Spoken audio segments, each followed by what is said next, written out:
Alright, good evening everyone. It's about 3:52 p.m.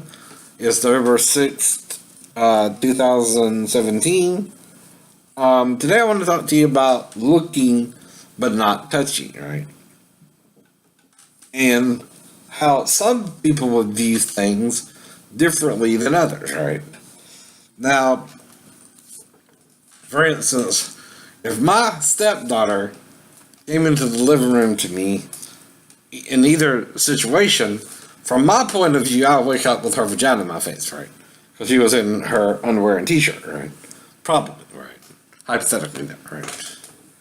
Now, if she was, because it was August and things like that, I'm still to ask her who showed her that, right? If I find her in there with me at all, no. Because to some people's perspective, right? That's how they would look at it. She's in her underwear and t-shirt. She's being maybe sexually aggressive with you, right? Now, it don't mean you have sex with her at all, or undress her, or things like that. You know better. You know better. If you were to, you have to have a good explanation as to why, right? There too, right? And the explanation has to be you were trying to make sure she wasn't molesting herself or something like that. And there again, you have to know where the line is drawn there too, right? There's always a line in the sand of what you can do legally and what you can't do legally. Now, not all forms of interacting between you and a child are sexual either. Some things you can do innocently, like stick out your tongue one or two times, right? Or things of that nature too, right? Or if you were to undress her because of the time of night and you're not thinking normally but groggily, and you're thinking maybe more along the lines of she might need to get a bath or something, that's different too, right? Now, the thing is, either way, you don't know what a person is thinking in that situation, and normally people don't find themselves in that situation either. Especially, you stepdad sleeping on the couch and the daughter doesn't say anything in the process either. Now, again, it don't mean you're seeking sex with her either. Like I said, I'm just explaining the hypothesis of both stories. Because a 12-year-old actually did put her vagina in my face while I was laying on the floor, and that really happened, right? And that's what I was referring to more than anything else, if I was to say something like that to my wife too, right? In a similar fashion, right? I don't mean her daughter did, but more like someone else's daughter, and I was paranoid that could be going on with her daughter too, right? She comes in there in her underwear and t-shirt, right? One girl really did. One girl really didn't, and it isn't supposed to, right? She's too young to even know that, unless you're talking coaching, right? And I know either way, she's not supposed to be in there with me, period, right? Again, hypothetically, right? So we're not talking me trying to have sex with her either way. It's still a hypothesis, right?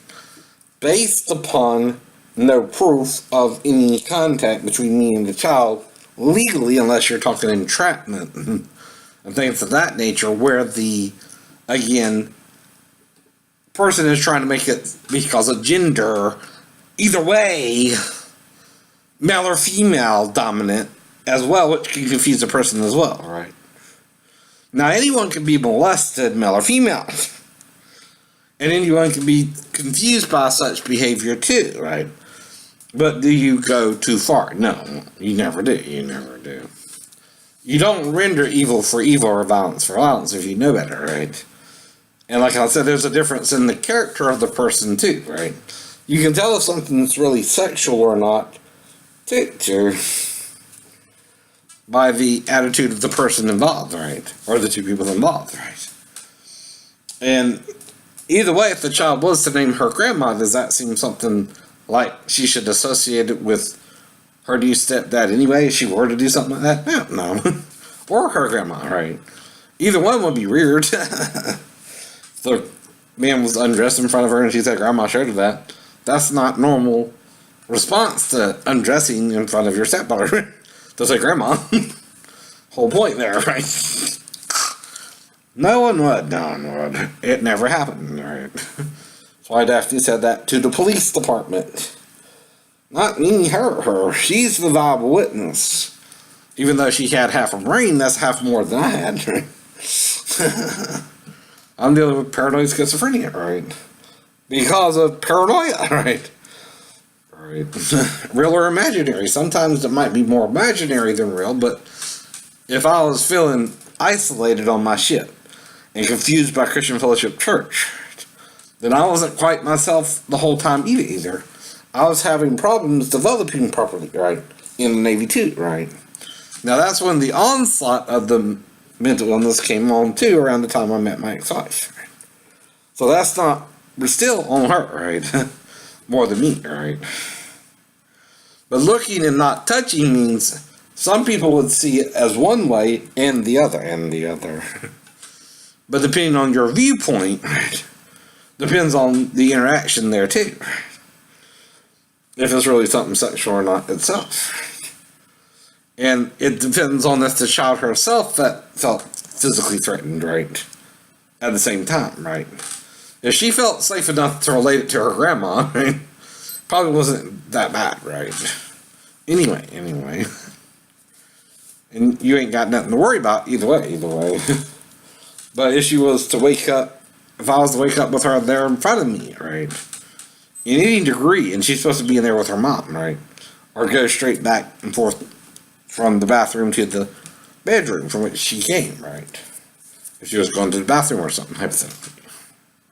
Those reasonings are rational, right?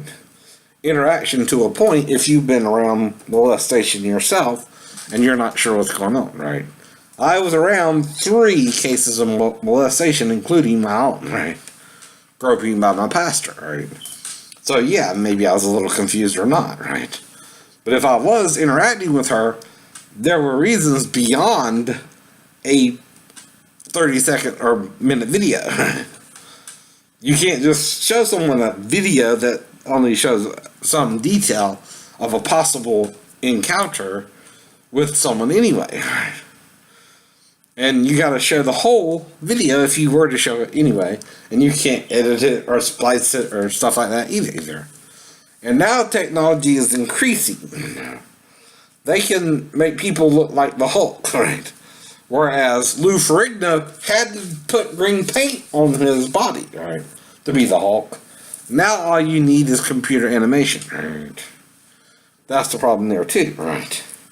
As technology increases, anyone can make a video of me being with my stepdaughter if they knew what she looked like. Things like that, right? All they need is a picture of her, right? And like I said, that's not on me, that's on the person trying to instigate this, right?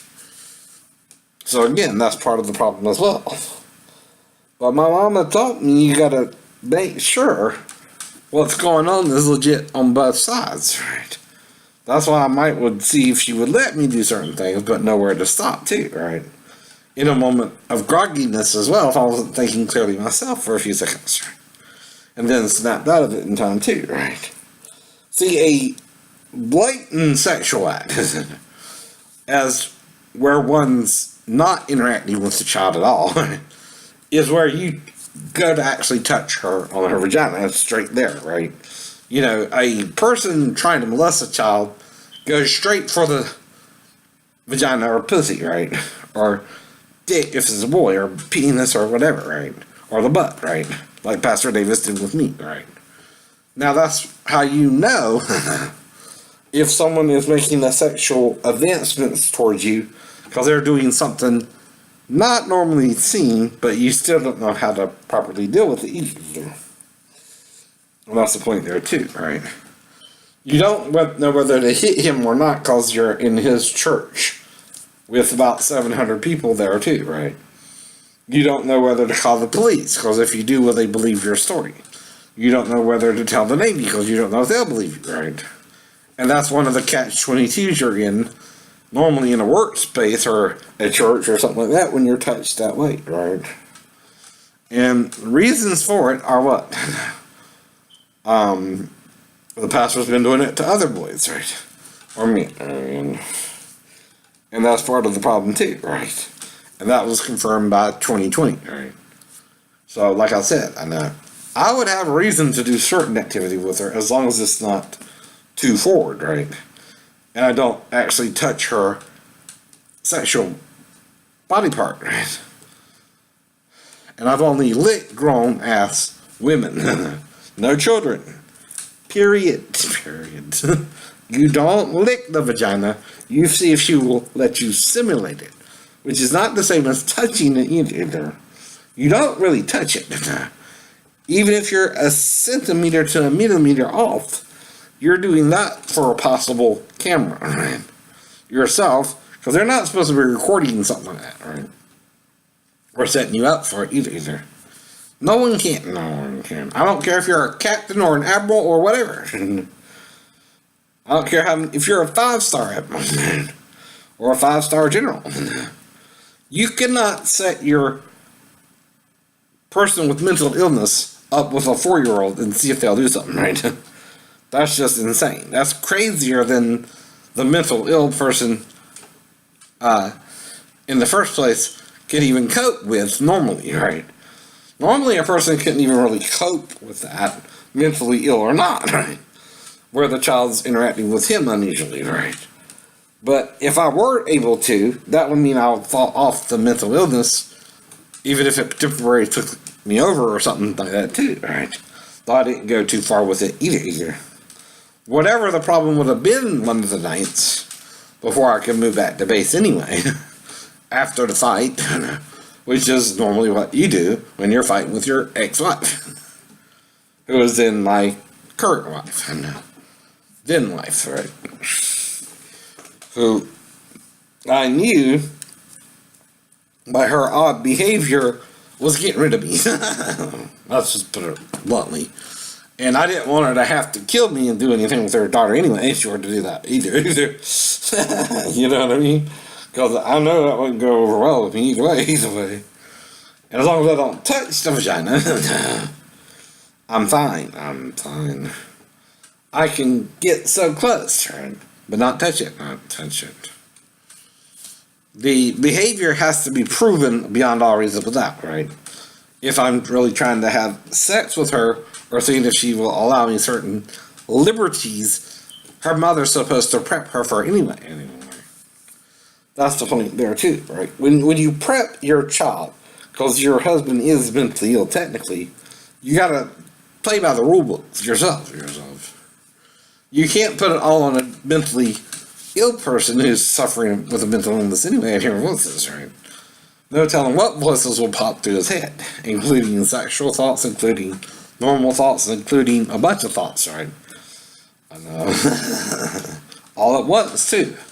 Now, 23 years later, yeah, we might can process some of the thoughts he might have had, right? But again, the actual behavior would be on the tape if there is one, right? Again, hypothetically, right? So that would be an entrapment situation for the person if they were mentally ill and they knew it, right? Meaning he fought off the mental part of the illness and then bipolar-like went through different stages. So anyway, y'all having a great day. I'll talk to you later. Bye-bye.